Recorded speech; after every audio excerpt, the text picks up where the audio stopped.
বিচিত্র ফলে ফুলে চাচ্ছে স্থান এই আমার কৈলাসপুরী জগতর ঈশ্বর আমি দরিদ্র হল করে ইয়াতেই পাও মনের আনন্দ আদি নিরঞ্জন ঈশ্বর সৃষ্টিকর ব্রহ্মদেবে করিছে সৃজন পালন করতাম বিষ্ণুদেবে করিছে পালন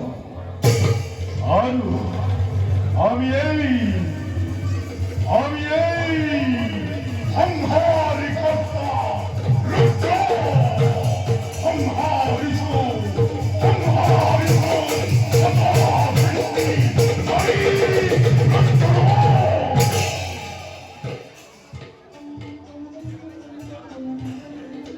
অন্য হাতে দান করি নানাজন ভক্ত কামার হবারে প্রার্থনা আমি করিছি স্বীকার যাও জগতর কল্যাণের হেতু আপন কর্তব্যতা আমি হও আগ্রহ